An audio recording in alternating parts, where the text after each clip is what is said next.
I think I was afraid people think I was an idiot. Now I'm like, well, people know I'm an idiot, so it's not a big deal. You know, it doesn't bother me. It doesn't bother me as much as it used to. What if Dreads is my second character on the video? In the beginning, Dreads is a camera platform, so we get a camera for Dreads, and then I have a second camera. I could do voice control of Dreads, and one of her commands is record video and focus on the red ball. If we put a pan tilt on Dreads, part of her head, just have her head track, okay, the camera could be built into her, and then it would also have a machine vision camera that would be able to track the red ball, and they'd both be in the same head, so if one tracked, the other would track, and it would be good enough. I think we can do voice command, but if not, I could just have a remote control that would have 5 or 6 features. And I would say, okay, Dreads, record video, and I'd press the button. And she'd say, okay, camera recording, ready. Hello, and welcome to, Carlin's Worlds. Yeah, that should work.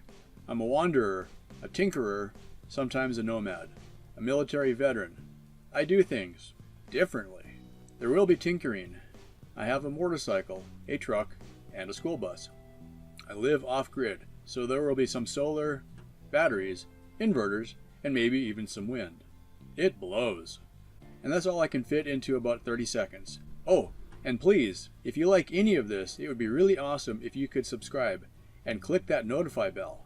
Drop a comment if you have any questions or ideas. Share, like, comment, subscribe, notify. Oh, and Patreon if you're really an awesome kind of person. Cool. On with the show already. I think I just found my hook. A lot of the successful video channels that I watch have the pretty girl on them. Not all of them. A lot of the makers are realizing that there's a personality side to it. It's not just, here's how you make this awesome thing, but, you know, their personalities are coming through. I think that was one thing that I was really hanging up on. Like when I was in Seattle, I started thinking about what could I do, you know, in Seattle for my YouTube channel. And I was just starting to explore the idea of making, you know, of doing something with my YouTube channel that wasn't just showcasing my work for other people, basically weddings, figure skating, you know. I wished that I had thought about this. Well, I wish I was ready for this when I was in Seattle.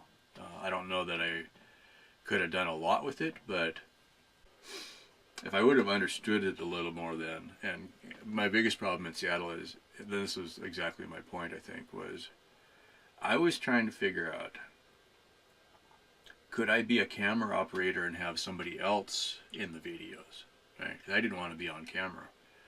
And I remember the one time I was trying to get on camera up in Brian's attic when I was living with Brian for a while. So this is after I lost the apartment on Queen Anne, got divorced, car broke, you know, pretty much the epic blunder there. Country song, except I didn't have a dog, kind of a thing. But a lot of my YouTube or my Twitter friends, more than Facebook, I hadn't really gotten into Facebook much then. In fact, no, I wasn't on Facebook, it was Twitter then. It was just kind of a thing where I was trying to get over being shy in front of the camera. You know, now it's like, I turn on the camera and blah, blah, blah, blah, blah. But, you know, back then but I hit record, and I think I burned through 30 or 40 minutes of video before I said the first thing. Just trying to get used to it. And it was like, oh, wow, I need to, you know, really get over this. You know, like I just stared at the lens, and then I'd look down and I'd do something, and I look at the lens and I look down and I do something, and finally I got to the point where I could start talking, you know. But that was a real struggle. So that was kind of the point, is I couldn't do it, you know. So that took a while. And so anybody else that was like that, I could totally get that. It's like, yeah, it takes a while to get used to it. And now, I think I was afraid people think I was an idiot. Now I'm like, well, people know I'm an idiot, so it's not a big deal. You know, it doesn't bother me. It doesn't bother me as much as it used to. Anyway, so 9.5 minutes into it, my hook. What if Dreads is my second character on the video? Right? And I've talked about Dreads enough, you know, and so what about if in the beginning Dreads is a camera platform, so we get a camera for Dreads, and then I have a second camera, you know. And I haven't really thought about this very much yet, but I'm like, okay, could I get another GH3? Yeah, they're cheap enough, that wouldn't be a big deal. Oh wow, how funny would that be? I could do voice control of Dreads, and one of her commands is record video and focus on the red ball. Because if we put a pan tilt on Dreads, part of her head, just have her head track, okay, the camera could be built into her, and then it would also have a machine vision camera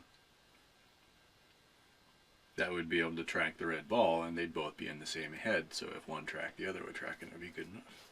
Put a little monitor on it so I could look over and make sure it was working. A little 12-inch or a little 12-volt monitor would be fine. Huh, okay, so because I've been thinking I wanted to build a remote control camera pan tilt head tripod for years. I've wanted to do that. So what if it becomes Dreads? Right? So in the beginning, I could prototype a lot of the stuff on a tripod head or on a just stand that I would make, because I wanted to make those tripod heads anyway. I mean the tripod stands.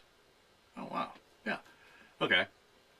So when I'm getting ready to work, I would make a couple, have a couple extra tripod stands. Put the Dreads head on one of them. Plunk, there it is, okay. So it doesn't have to walk around or anything, it would just sit there and follow me, right? So I would decide, wear a shirt that, would be different from everything else. So if I wear the red shirt, I'd stand in front of it, hit a button, it would train, and then it would follow the red shirt and focus on the red shirt. Part of the video series would be me making Dreads, and in the beginning it would just be the follow me head. Every time we upgrade her, that would be another video. All right. We could use the voices, text aloud. So in the beginning, I think we can do voice command.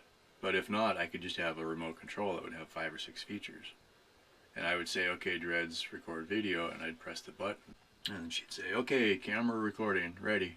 I've already got the remote control, the radio controller and receiver, the cable for the camera that would go from the receiver to the camera. I think I could do an interface between the receiver and an Arduino, and then the Arduino could run the camera. So that part's basically set, or a Raspberry Pi. Plus the Pi has its own camera. I've got one of those. I might do some more testing with the Pi Cam to see would it be at least good enough for B-roll. We would just always Dreads cam, That's an idea, right? So I just put her in a spot and she would follow me everywhere, head track, or turn the whole waist. And then turn the waist for left and right, and head for up and down. That would be good enough. That'd be kind of cool. So for anybody who had any doubts about me before, this will push them over the edge. Also, it's up to 59 degrees, so yeah. Turning, the propane ran out at just the right time because I didn't need to keep burning propane, and that was, it pushed it from 41 to 51. That took the edge off, and then after that, the sun will warm us up, so we're good.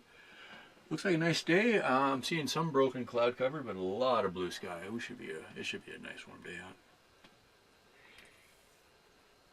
out. Yeah, weather report done. Back to you. Okay, so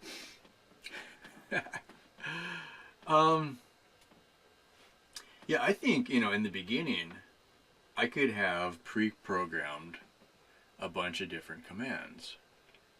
And it would be something as simple as, okay, rotate left 5 degrees, rotate right 10 degrees, drive forward, so she could, do her little moves and drive, And then eventually we'd, because there's line following built into the Dexter. You just got to get the parts. So if I could have it straddle an extension cord and follow the cord, right? So all I'd have to do is lay down a cord where I want her to go, or drive towards marker number 1. So she'd find marker number 1 and drive towards it. And when she gets, with range finding, when she gets to within 5 feet of marker number 1, okay, look for marker number 2, and she'd look over and find marker number 2, and she'd drive towards it. That's maybe good enough. Give her enough of a clean area. She'd probably be half the size of a wheelchair.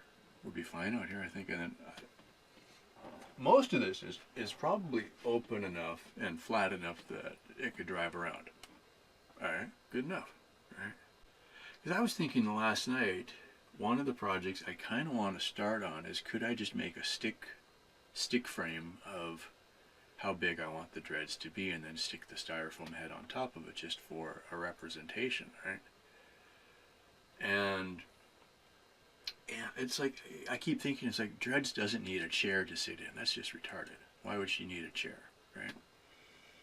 So give her a spot to sit, or to park, and she sat. And then there's, you don't need chairs for robots.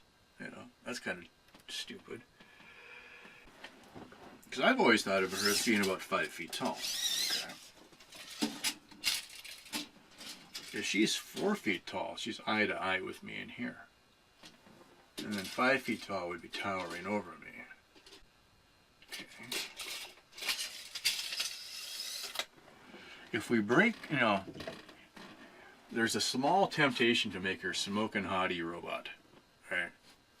I get that, Yes, there is the temptation to have Dreads be a really attractive character, right? And I'm trying to resist that, because I just want her to be a cute robot. Think about Dot Matrix in Spaceballs. A female character with funny lines. She was done by Joan Rivers, I think. That would be better, I think, than trying to turn her into Rami or something like that from Andromeda. Because I've been thinking for a while now, just actually not a long time, but I got to the point where I was like, if I had a Dreads character out here that could help hold things, and I think in the beginning it's probably more work than it's worth, by far. But if Dreads could at least hold the camera and move, that would be something. That would speed things up a lot. If I had a remote controller in my pocket that I could have 3 or 4 commands, for, a little joystick. And this would be the kind of thing that you can do with the robot. Left and right pan, up and down pan. So one joystick for that and another joystick for driving. And that's probably good enough. And then you could have it do different, start and stop on the camera. Okay. That would be plenty right there. Then you're not stopping every time you're doing something to reset the camera. And I've had a lot of shots that were completely off frame because I moved and forgot to move the camera. Okay, so that might be worth it right there. Now, on my budget, is that something I can pull off? I don't have to do it all at once, which is cool. So I could build a camera panning mechanism and then learn how to get the machine vision to work. And I think if I had the Arduino camera mounted to it, then the Arduino would do the vision tracking, and the good camera would just be slave to that automatically, physically attached to it, so they would both track at the same time. And that might be good enough.